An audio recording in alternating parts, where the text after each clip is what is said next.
afin que nous puissions nous entretenir autour de la parole de Dieu, car cette parole est la vérité. Nous accueillons les frères et sœurs qui sont en ligne, tous nos contacts, nos amis, nos connaissances et les membres de nos familles qui sont loin. Que la grâce et la paix de notre Seigneur Jésus-Christ soient avec vous. Nous allons tout de suite entrer dans le vif du sujet. C'est un sujet qui nous concerne en tant que membres du corps du Christ, les rachetés. Mais ça concerne aussi et même surtout les non-membres dans le corps du Christ. Alors, comme nous avons commencé, nous avons dit qu'il y a un détournement de l'action de l'Église dans ce monde par notre ennemi numéro 1, qui est le diable, notre adversaire Satan, avec ses astuces. Et cela est tout simplement révoltant. L'apôtre du Seigneur, Paul,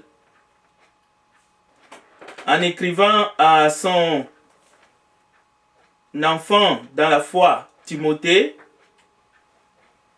il va lui dire, par exemple, dans 1 Timothée chapitre 4, à partir du verset 6, en exposant cela aux frères, tu seras un bon serviteur du Christ Jésus, nourri des paroles de la foi et de la bonne doctrine que tu as exactement suivies. Mais repousse les fables, le fable profane, conte des vieilles femmes. Exerce-toi à la piété, car l'exercice corporel est utile à peu de choses, tandis que la piété est utile à tout. Elle a la promesse de la vie présente et de la vie à venir. Voilà ce que tu dois recommander et enseigner. Que personne ne méprise ta jeunesse, mais sois un modèle pour les fidèles en parole, en conduite, en amour, en foi, en pureté. Et plus loin au verset 16, il lui dira, veille sur toi-même et sur ton enseignement, avec persévérance.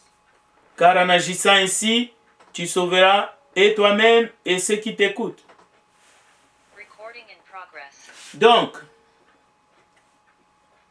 Timothée était un jeune frère dans la foi, comme nous avons la jeunesse aujourd'hui dans le corps du Christ, des jeunes leaders. Mais Timothée, malgré sa jeunesse dans la foi, il était impliqué. C'était un évangéliste, c'est-à-dire un responsable, un des responsables dans le corps du Christ. Et voilà l'exhortation de Paul envers ces jeunes soldats, ces fidèles serviteurs. Et Paul est en train de lui dicter la manière qu'il doit servir le Seigneur afin qu'il ne puisse pas perdre sa récompense. Il fallait travailler fort. Et il fallait maintenir la doctrine, mais la saine doctrine. Et il fallait enseigner de manière fidèle pour que dans l'Église, il s'élève de nouveaux responsables. Mais le travail était pour le salut des âmes. Donc, les jeunes Timothée prêchaient la bonne nouvelle, l'évangile qui sauve. Alors, nous avons ici un premier enseignement. Dans la continuité de notre sujet, nous sommes en pré-campagne. Parce que nous allons entrer dans la campagne à partir du mois de septembre. Mais nous préparons déjà les chemins. Un bon chrétien est d'abord et avant tout un ambassadeur pour Christ.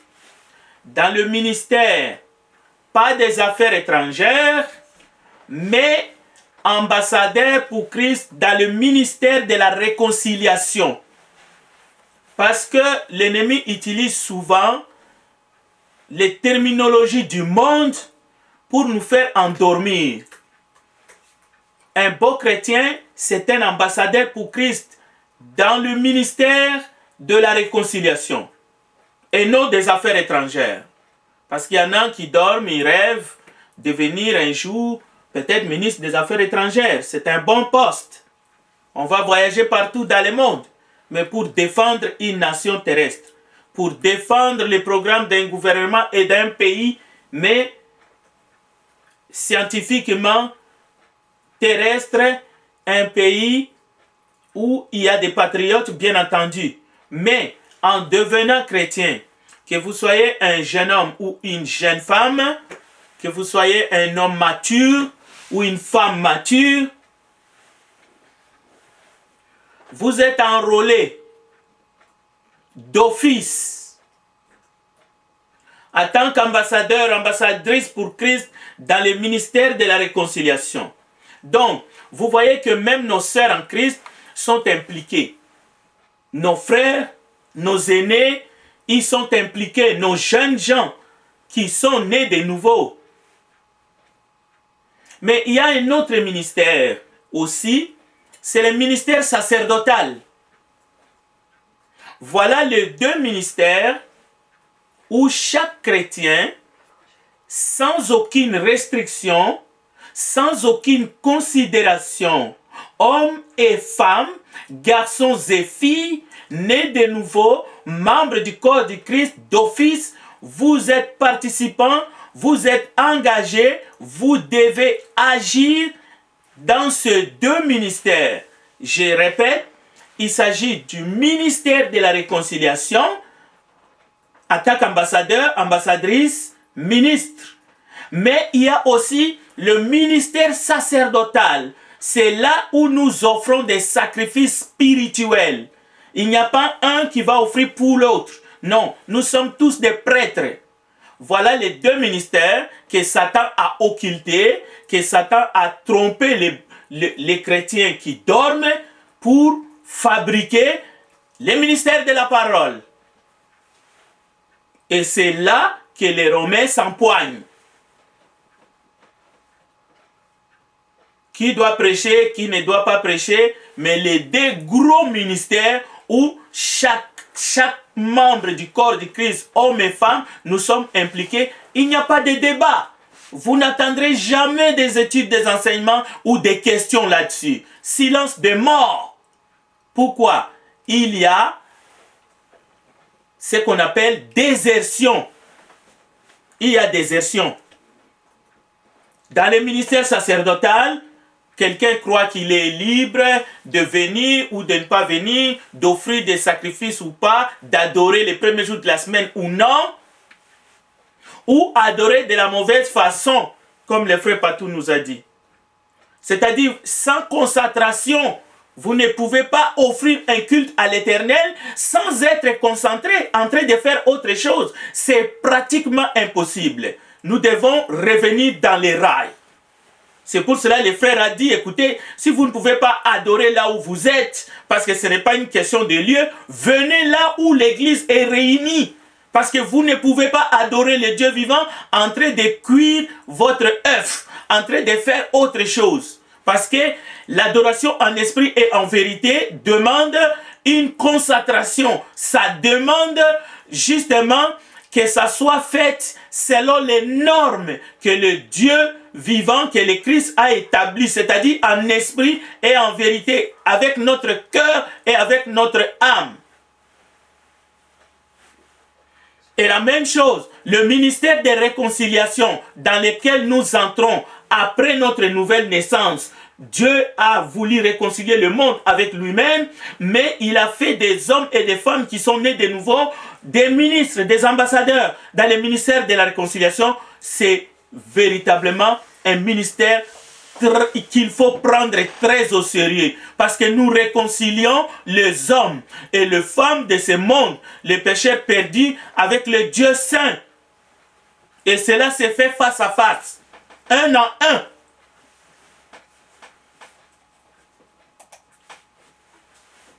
Le ministère de la réconciliation, ce qui nous concerne véritablement ce soir dans cette étude, c'est l'annonce de la bonne nouvelle dans ce monde perdu. Conformément à 2 Corinthiens chapitre 5, versets 17 à 19, et je demande à un frère ou une sœur qui trouve les passages de nous lire.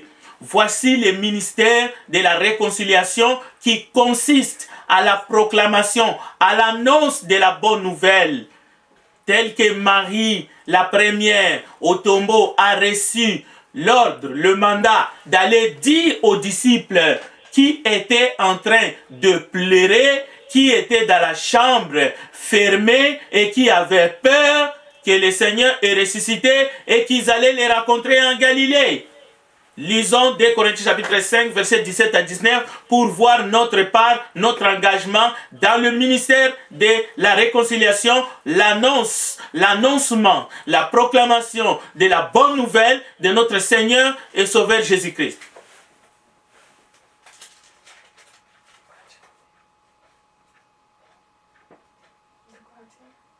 « 2 Corinthiens 5, 17 à 19.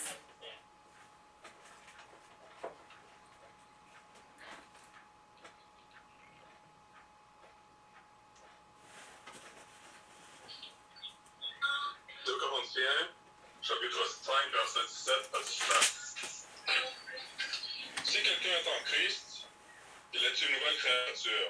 Les choses anciennes sont passées. Voici, toutes choses sont devenues nouvelles. Et tout cela vient de Dieu, qui nous a réconciliés avec lui par Christ et qui nous a donné le ministère de la réconciliation. Car Dieu était en Christ, réconciliant le monde avec lui-même, en n'imputant point aux hommes leurs offenses, et il a mis en nous la parole de la réconciliation. Continuez jusqu'au verset 20. D'accord, verset 20. Nous faisons donc les fonctions d'ambassadeurs pour Christ, comme si Dieu exhortait par nous. Nous vous en supplions au nom de Christ, soyez réconciliés avec Dieu. Donc, merci, on peut s'arrêter là. Donc, c'est quelque chose qui est à la portée de chaque membre, homme ou femme, fille et garçon, jeune ou vieux, parce que nous sommes tous sauvés, nous sommes tous nés de nouveau. Donc, que chaque membre de l'Église du Christ sache au fond de lui-même, de son cœur, se rappelle que cette grande mission de salut des âmes a été confiée à chacun de nous. Et Jésus, avant de monter au ciel, de retourner vers son Père, a dit « Allez-y ». Matthieu chapitre 28, verset 19. En d'autres termes, il nous a envoyés les uns les autres, chacun. Allez-y ne signifie pas forcément aller dans un pays étranger ou bien aller dans une ville étrangère. Non. Sortez de votre confort. Cela veut dire, même si vous êtes un timide, mais vous devez ouvrir la bouche. Parce que celui qui vous dit allez-y, c'est celui qui vous a créé. C'est celui qui vous connaît plus que vous-même. Même le patriarche Moïse a essayé de dire non, je ne sais pas parler. L'Éternel lui a dit non, c'est moi qui a fait la langue et c'est moi qui t'a donné cette bouche. Et nous verrons encore dans les jours qui viennent d'autres exemples comme le cas de Jonas. Tout en prenant soin de votre santé, allez-y quand même, a dit Jésus. Tout en prenant soin des membres de vos familles, tout en travaillant à la sueur de votre front, allez-y. Sortez de votre confort. Personne ne peut rendre plus difficile la tâche de reprendre l'évangile pour Christ, sinon nous-mêmes. Personne ne peut nous refuser de le faire. Cette personne-là n'est pas encore née. Parce que celui qui nous a dit « Allez-y », c'est le Seigneur des Seigneurs. Et n'oublions pas que de nombreux faux prédicateurs et de faux enseignants sont allés dans le monde entier déclarer les Écritures. 1 Jean, c'est une des raisons de plus que le Seigneur dit aux siens, allez-y. Parce que sur terrain, il n'y a pas que les disciples du Seigneur, il y a aussi les disciples de Satan. Parce que Satan a aussi ses envoyés. Alors, regardez 1 Jean chapitre 4, je vais vous lire les textes rapidement. Parce que si nous laissons les terrains vides, si nous appliquons la politique de la chaise vide, ceux qui seront dans les terrains, ceux qui vont remplir les terrains, ce sont des faux apôtres, ce sont des faux prophètes, ce sont des envoyés du diable. Bien-aimés, ne vous fiez pas à tout esprit, mais éprouvez les esprits pour savoir s'ils sont de Dieu, car plusieurs faux prophètes sont venus dans le monde. Nous ne parlons que là où la parole nous autorise de parler. Et vous pouvez continuer. Donc, les membres de l'Église du Christ prennent-ils encore à cœur le commandement de Jésus qui a ordonné de faire de toutes les nations des disciples? Mais on peut poser la même question en ce qui concerne l'adoration, donc l'édification et bien d'autres services dans le corps du Christ. Même la bienfaisance, l'assistance destinée aux pauvres parmi les saints. Nous venons d'entendre un communiqué et nous avons vu sur notre télévision, il y a nos frères et nos sœurs qui sont à la belle étoile. C'est-à-dire qu'ils avaient des lieux pour adorer, ils avaient des maisons, ils travaillaient pour prendre soin de leur famille. Mais il y a des chrétiens nés de nouveau. Aujourd'hui, au sud, en Haïti, tout d'un coup, la terre a tremblé et ils ont tout perdu. Et nous avons des textes. Si tu vois ton frère nu et qu'il manque quelque chose, une couverture, et tu lui dis, ok, nous prions pour vous, chauffez-vous. Mais nous n'avons pas la foi. Nous avons perdu la foi. Voilà pourquoi nous devons agir. Parce que c'est conforme aux Écritures. Revenons à notre sujet. Les membres de l'Église du Christ prennent-ils au sérieux le commandement de Jésus qui a ordonné de faire de toutes les nations des disciples dans ces temps difficiles? Alors, la grande mission de la prédication de la bonne nouvelle n'est pas un sujet de discussion. Et ce n'est pas non plus une option qu'on peut embrasser ou non, qu'on peut prendre à cœur ou non. Le travail de salut des âmes, ce n'est pas une opportunité que nous avons. Même si Paul dira c'est un privilège pour moi de prêcher l'évangile, mais l'ordre a été donné. Écoutez, même les collectes du premier jour de la semaine, parce que cette collecte n'est pas seulement pour les besoins des pauvres parmi les saints, mais c'est pour soutenir aussi le travail d'évangélisation.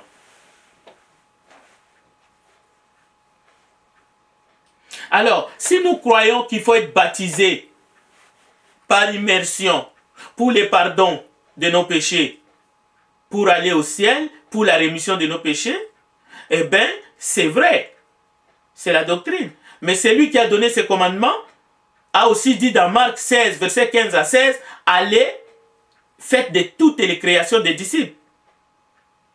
Cela veut dire que prêcher l'évangile, c'est un ordre. Qu'il y ait des conversions ou non, nous pouvons prêcher l'évangile jusqu'aux extrémités de la terre. Mais nous ne disons pas que tous seront convertis. Il ne faut pas confondre ces deux choses. Nous pouvons prêcher jusqu'aux extrémités de la terre si tous les chrétiens dans le monde entier prenaient à cœur cette mission, ces commandements. Mais nous savons qu'il y aura ceux qui vont obéir et ceux qui n'obéiront jamais. Nous savons. Bon, voyons quelques exemples rapidement pour nous édifier. Pourquoi Simon, Pierre et André ont quitté tout? Ils ont même abandonné leur filet pour devenir quoi? Les disciples de Jésus? C'est-à-dire qu'ils vont se réchauffer avec la température du corps du Seigneur, ils vont apprendre et ils vont devenir des théologiens? Non. Simon, Pierre et son frère André ont tout quitté. La principale raison, ils ont quitté même leur filet pour devenir de pêcheurs d'hommes. Et vous pouvez les trouver dans Matthieu 14, 18 à 19. Jacques et Jean, les deux fils de Zébédée, Jésus les appelle. La parole dit, ils laissèrent leur père et leur filet qu'ils réparaient. Ils étaient en train de réparer leurs filets. Ils ont suivi Jésus. On sait que ils vont recevoir la mission d'aller prêcher la bonne nouvelle du Seigneur Jésus-Christ. Et vous avez ça dans Matthieu chapitre 14, verset 20 à 22. Mais l'exemple que nous avons aujourd'hui, c'est l'apôtre du Seigneur Paul. Lui qui était un meurtrier, lui qui a persécuté l'Église, le corps du Christ. Mais il va être sauvé seulement pour qu'il entre au ciel et qu'il aille voir Abraham, Isaac et Jacob au ciel avec les anges et les archanges et la face du Seigneur. Non. Saul de Tarse va être sauvé et il va recevoir une mission de prêcher la bonne nouvelle aux nations. Lisons avec moi rapidement Actes chapitre 26. Actes des Apôtres chapitre 26, suivez dans votre Bible parce que vous devez prendre vous-même les témoignages dans la Bible pour vérifier si ce que je suis en train de dire est conforme selon les Écritures. Et si ce n'est pas conforme, alors ne les retenez pas. Mais si c'est conforme, retenez-les parce que c'est ces paroles qui nous jugera au dernier jour. Actes des Apôtres chapitre 26, voyons pourquoi Saul, le meurtrier, le persécuteur des frères et sœurs, pourquoi est-ce qu'il a été sauvé de ses péchés? Alors nous lisons Actes chapitre 26 à partir du verset 17. Écoutez bien. J'étais pris au milieu de ce peuple et de païens vers qui je t'envoie pour leur ouvrir les yeux afin qu'ils se tournent des ténèbres vers la lumière et du pouvoir de Satan vers Dieu, et qu'ils reçoivent le pardon des péchés et un héritage avec ceux qui sont sanctifiés par la foi en moi. Voilà la mission que Paul reçoit à sa conversion. Et Jésus donne cette mission à tous ceux qui vont se convertir à travers les paroles de ses disciples, des apôtres. Il leur dit, allez, prêchez la bonne nouvelle à toute la création. Celui qui croira et qui sera baptisé sera sauvé. Voilà la mission que le Seigneur nous a confiée. Que le temps soit beau ou mauvais, dans la mesure de notre possibilité. Parfois, la santé peut nous faire défaut, mais autour de nous. Parfois, vous allez visiter un malade à l'hôpital, mais c'est le malade, sur son lit d'hôpital, son lit de mort, qui vous exhorte, qui fortifie votre foi, qui vous encourage de tenir bon. Voilà le malade dans son lit de l'hôpital qui prêche l'évangile, qui témoigne, qui n'a pas honte du Seigneur Jésus. Et Jésus a dit, celui qui aura honte de moi, j'aurai aussi honte de lui, devant mon Père et devant les anges. Mais celui qui va me témoigner, je le témoignerai aussi devant mon Père et devant les anges dans les cieux. Chacun de nous doit saisir, doit s'interroger, parce que nous allons y faire face. Nous allons faire face à cette question fondamentale. Soit ici-bas ou dans l'au-delà. Mais c'est valable pour la communion à la table du Seigneur. C'est valable aussi pour la communion fraternelle. Nous sommes en train de voir la mission, la grande commission, la mission numéro 1. Mais il y a d'autres services. C'est valable. La Bible dit, qui a triomphé de ce monde? Mais c'est celui qui croit que Jésus-Christ est Seigneur. Mais il ne suffit pas de croire verbalement, théoriquement, mais c'est dans les actions. On dit qu'il n'y a pas d'amour, il n'y a que des actes d'amour. Alors, ceux qui aiment le Seigneur, ceux qui croient véritablement en son nom, ce sont ceux qui font, ceux qui mettent en pratique sa parole, et surtout ses commandements. Et parmi les commandements du Seigneur, il y a des priorités. L'Église du Christ, c'est l'institution, mais la seule institution dans les Écritures, le corps du Christ, qui soutient, qui fait la promotion, qui défend, qui aime la vérité. Donc nous devons réfléchir, nous les membres du corps du Christ.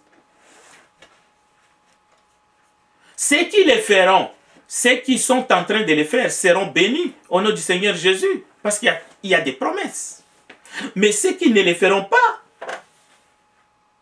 la Bible dit, ils seront jugés. De même, ceux qui rejetteront l'évangile qui a été prêché par les disciples du Seigneur, la Bible dit, eux, ils sont déjà condamnés. Parce qu'ils ont rejeté la lumière. Ils ont préféré les ténèbres. Donc, une fois que le membre dans le corps du Christ, qui est l'Église, annonce avec courage la bonne nouvelle envers dans ce monde, alors dans l'Église, il y a des dons, les évangélistes, les anciens, les diacres, en particulier les évangélistes, parlent des messages beaucoup plus avancés. Ils vont défaire toutes les fausses doctrines dans les esprits des nouveaux convertis afin qu'ils acceptent maintenant toute la vérité. Parce qu'il y a un enseignement qui vient après avoir été baptisé au nom du Père, du Fils et du Saint-Esprit. Alors, la parole nous dit qu'il y a sur terrain de bons serviteurs et ceux-là qui ne sont pas des serviteurs de Dieu, mais qui sont des serviteurs de Satan. Parce que le message qu'ils apportent, c'est un message de confusion. C'est un faux message.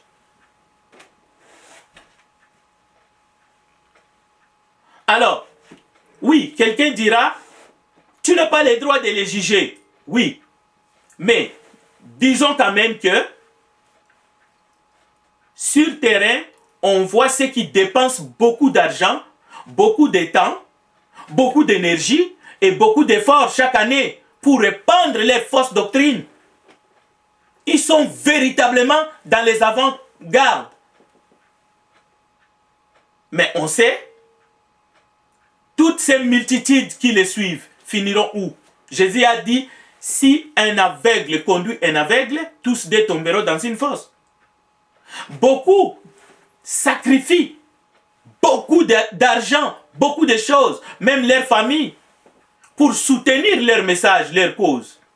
Et pourquoi est-ce que nous, les membres du corps du Christ, ne devrions-nous pas aussi mettre le paquet?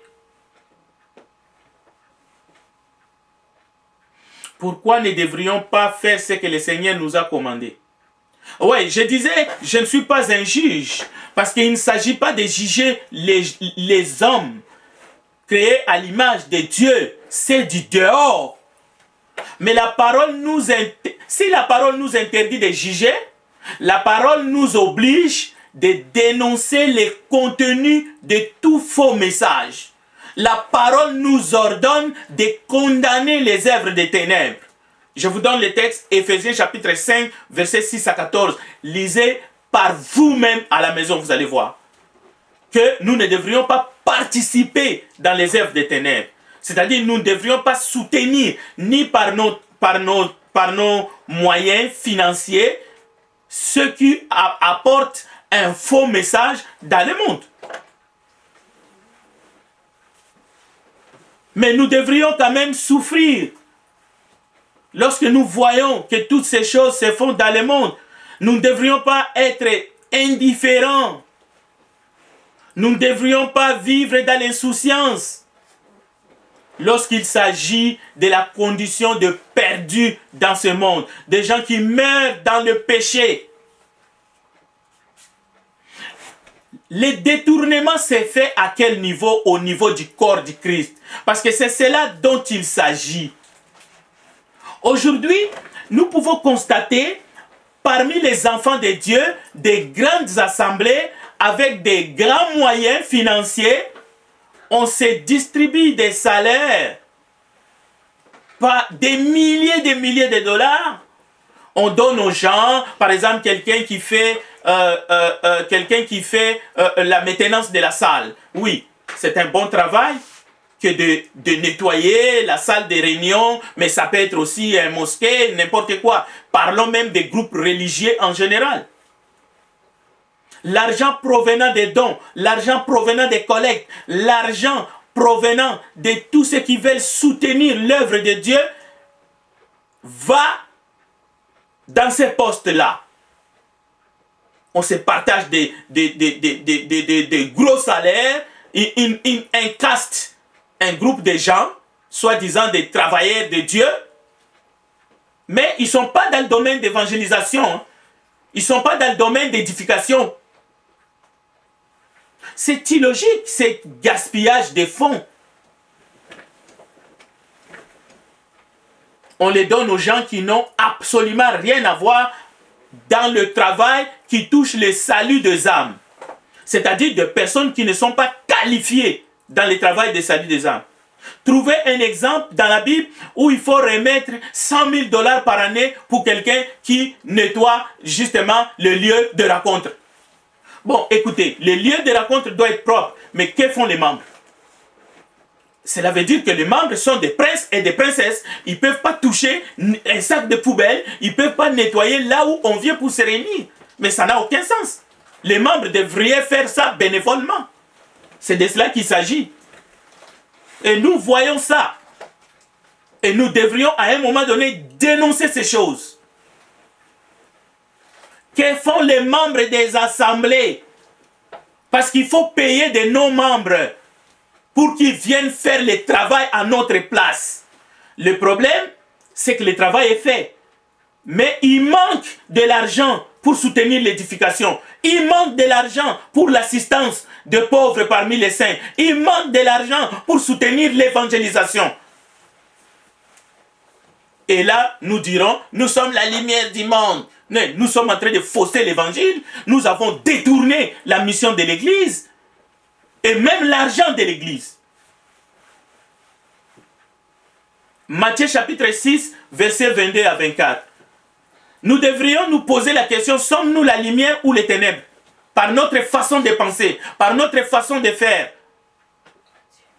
Des hommes et des femmes mourant dans les péchés, allant en enfer, parce qu'ils n'ont pas entendu le glorieux évangile du Christ. Ils ont entendu quelque chose. Ils ont entendu une histoire sur l'enfant de Joseph et de Marie. Mais est-ce qu'ils ont entendu le glorieux évangile du Christ? Sommes-nous véritablement la lumière du monde, le sel de la terre? Prions les uns les autres. Prions pour les dirigeants des églises, des assemblées locaux. Encourageons-nous à ne pas lâcher prise, chers frères et sœurs. Mais encourageons-nous aussi de soutenir l'œuvre de Dieu avec des moyens que Dieu nous a donnés. Sur le plan financier, la collecte, ce n'est pas je veux, je donne, je ne veux pas, je ne donne pas. Non, ça fait partie de l'adoration. Il y a des masses qui vont en enfer. Leur salut, leurs âmes sont perdues. Le travail d'évangélisation a besoin des moyens. Et ces moyens se trouvent entre les mains des enfants de Dieu, des disciples de Jésus-Christ qui travaillent dignement, honnêtement dans ce monde. L'évangélisation, c'est la première mission dans l'église, suivie de l'édification. 1 Timothée chapitre 3, verset 15. Et l'église du Dieu vivant, la maison de Dieu, c'est la colonne et l'appui de la vérité. Et quand vous participez à la collecte les premiers jours de la semaine, il y en a qui pensent qu'ils participent à la collecte pour payer l'électricité seulement ou bien pour payer la climatisation. Non, ça c'est secondaire. Ça c'est secondaire. Non, en participant à la collecte le premier jour de la semaine, vous appuyez la vérité.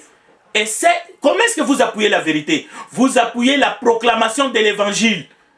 Mais il faut que cet argent soit administré, soit envoyé d'abord dans les bons postes. Et ensuite, les autres choses. Il faut des moyens. Et d'ailleurs, l'argent ne prêchera jamais l'évangile. Avez-vous déjà vu un billet de 100 $ en train d'annoncer l'évangile à un perdu? Non.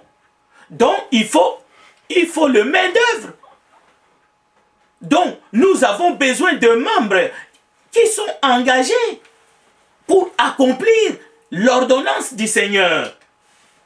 Donc, dans le monde entier, les plus grandes dépenses des groupes religieux, toutes les croyances confondues, se trouvent dans les entretiens de lieux de rassemblement, la location des salles, les achats des bâtiments, parfois même des terrains de basketball, la maintenance, les salaires des ouvriers de Dieu, mais dans tous les domaines.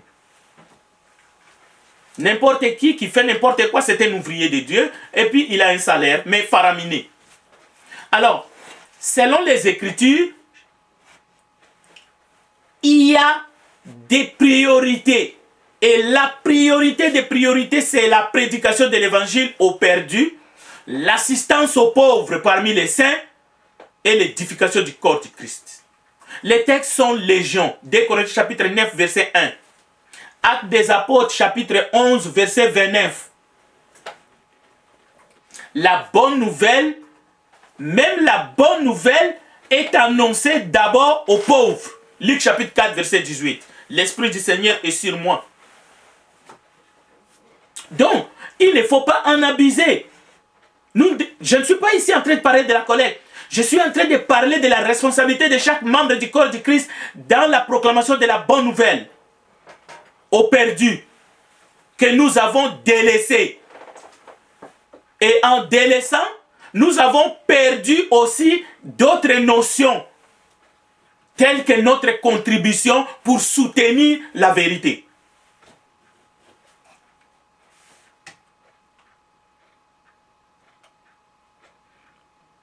Nous devons noter que le commandement d'annoncer la bonne nouvelle du Seigneur Jésus-Christ nous concerne tous.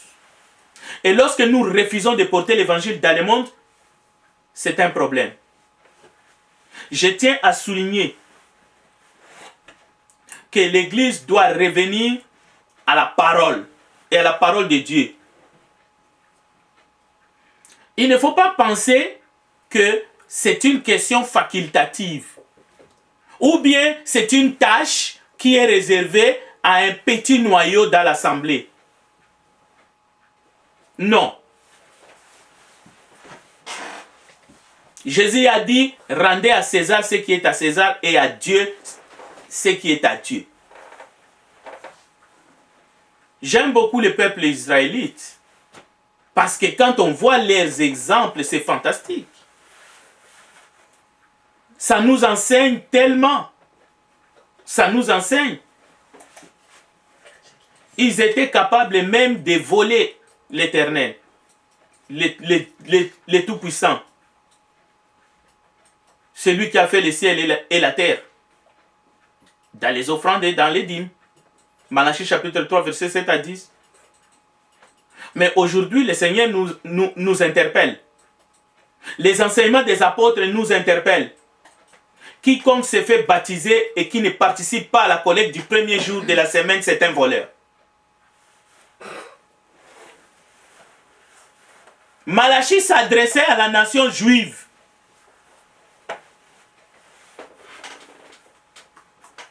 Mettez-moi en épreuve et vous verrez si je n'ouvre pas les écluses des cieux. Ça concernait la nation d'Israël qui volait l'Éternel à travers les offrandes et les dîmes. Et l'Éternel leur dit, revenez à moi. Une incitation. Revenez à moi et vous verrez si je n'ouvre pas les écluses des cieux. Mettez-moi à l'épreuve. Maintenant, cela concernait la nation d'Israël. Alors, il ne faut pas croire que Dieu te demande à toi, membre du corps du Christ, de le mettre à l'épreuve. Non, Dieu ne te demande pas de le mettre à l'épreuve. Dieu te dit, il faut que tu participes volontairement à la collecte. Point. Et lui, il aime celui qui donne avec joie. Mais il pourvoira afin que tu ailles toujours. Mais c'est dans ça dans sa discrétion. Et tu pourrais même bénéficier encore de ces largesses ici-bas et même au-delà. C'est-à-dire dans l'au-delà. Alors, voyons quelques différentes manières d'évangéliser de manière concrète. Il y a différentes manières d'évangéliser. Nous pouvons évangéliser à travers l'enseignement, mais aussi par la parole écrite, comme le frère Barry Bagot est en train de faire au centre. Les journaux, les tracts, les livres, les brochures, et ce sont des excellents moyens de transmettre l'évangile jusqu'aux extrémités de la terre. La radio, par la télévision, par Internet, à travers les Facebook, tels que nous sommes en train de faire maintenant. Il y a même des films, mais qui sont bien faits. Comme les frères Patou, les frères et justement ses collègues font des scènes. Tout ça, ça peut être des moyens pour vulgariser justement la bonne nouvelle de notre Seigneur Jésus-Christ. La prédication sur la chair, c'est une des manières de prêcher l'évangile aux perdus. Mais nous venons pour nous édifier les uns les autres. L'école de dimanche, l'étude de la Bible, même à travers avec nos enfants, sont des excellents moyens pour enseigner l'évangile. Ce sont des bons moyens de prêcher et d'enseigner l'évangile à ceux qui sont sans Christ. Mais tous ces moyens ne peuvent pas supplanter l'évangélisation personnelle qui est faite par ceux qui sont nés de nouveau. C'est-à-dire toi et une personne sans Christ, vous deux. Et vous êtes en train de prêcher la bonne nouvelle à cette personne qui est perdue. Rien ne peut remplacer cela. Jésus a envoyé 2 à 2, mais on peut le faire, c'est ça qu'on appelait dans les temps porte à porte. Tu peux le faire quand tu es avec quelqu'un, un ami, une connaissance, un membre de famille, un parent. N'ayez pas peur, mais témoignez le Christ. Lui fera le reste. Et vous allez faire votre part. Il y a des personnes qui ne viendront jamais dans nos campagnes d'évangélisation. Il y a des personnes que vous pouvez inviter année après année. Ils ne viendront pas dans nos réunions, dans nos rencontres, dans nos cultes du premier jour de la semaine. Alors ces personnes-là, il faut que face à face, deux à deux, c'est-à-dire toi et cette personne, vous devez ouvrir la bouche et témoigner le Christ, qu'il est le sauveur, que le péché peut être pardonné. C'est ça que le Seigneur nous demande. Il ne nous demande pas des miracles. La seule façon de transmettre l'évangile à chaque créature sur la terre, c'est d'apporter cette bonne nouvelle personnellement, face à face à une personne qui est devant vous, chers frères et chères sœurs. Et si vous n'avez pas l'habitude de le faire, sachez qu'aujourd'hui le Seigneur vous interpelle. Donc il n'y a pas de raccourci.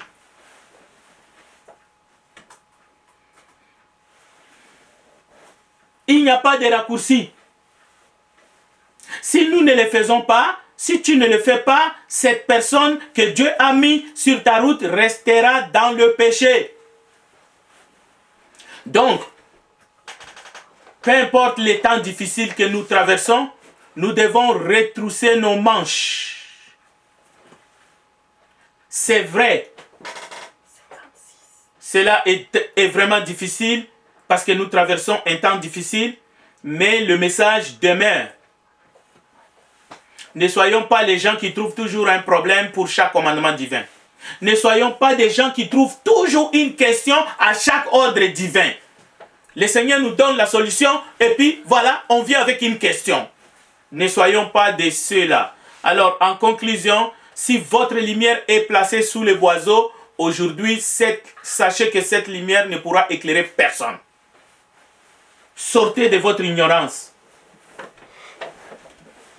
Il ne faut pas empêcher la lumière qui est en toi de briller, à moins que cette lumière soit ténèbre.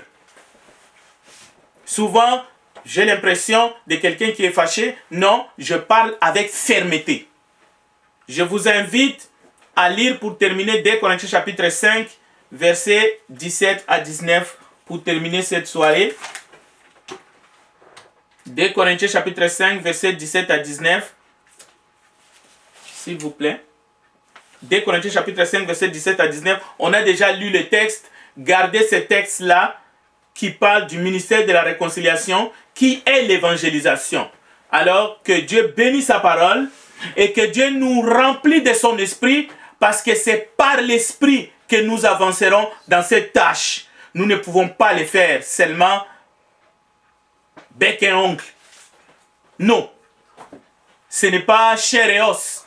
Non, c'est par son esprit. Que Dieu bénisse sa parole. Et je retourne justement le micro à notre bien-aimé Révolus qui nous dirige. Et j'en appelle à tous les frères.